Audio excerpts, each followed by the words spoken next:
Vergil Ortiz, he came off of a win against Michael McKinson, stops him in the 9th round this past weekend.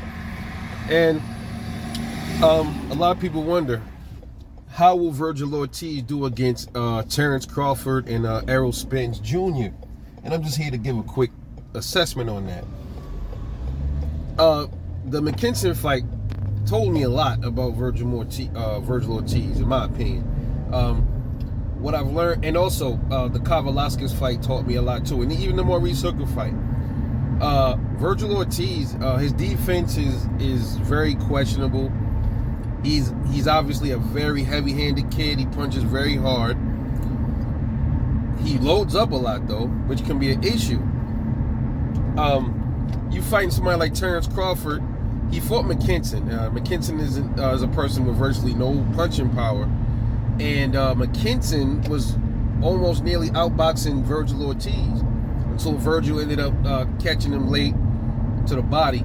But all of his headshots didn't seem to really be affecting McKinson. And like I said, this is a guy that's no punching power, but that doesn't mean he doesn't have a chin. See, you know, this is why I love boxing. You have a variety of fighters. They have one fighter, it might have a weak point right here and then a strength right here. They all have strengths and weaknesses, man. And when you saw Vergil Ortiz fight Maurice Hooker, he got wobbled by Maurice Hooker a little bit, but he definitely got wobbled. And you can even argue that he got dropped by Velasquez.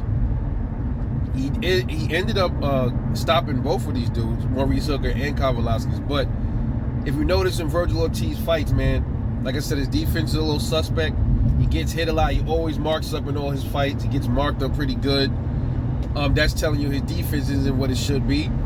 You know, I know no boxer is perfect, but he definitely has to work on that defense if he's going in there against an Errol Spence or a Terence Crawford or Jaron Ennis. Either one of those three guys.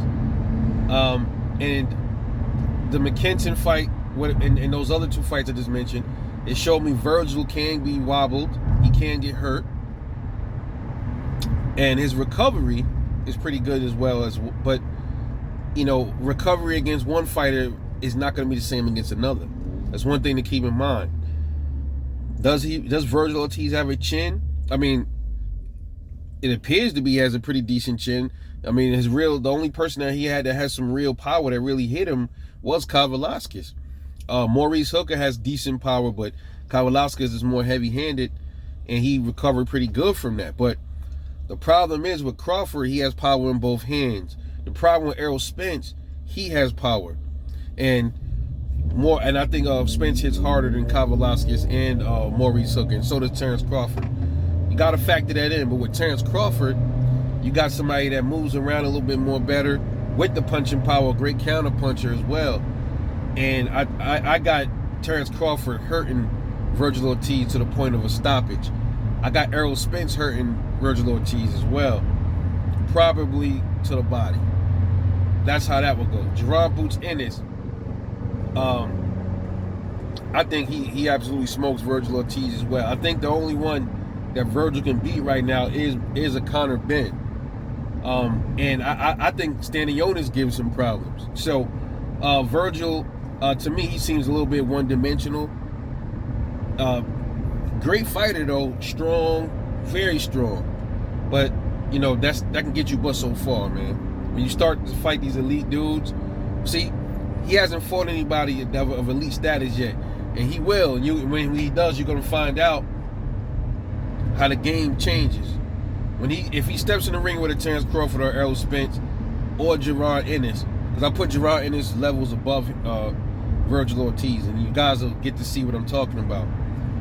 So the question is, how does Vergil Ortiz do against Jaron Ennis, Errol Spence Jr., and Terence Crawford?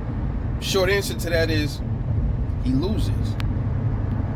This is Rebel Life Boxing. Drop a comment, let me know what you think. I'll catch y'all later, and I'm out.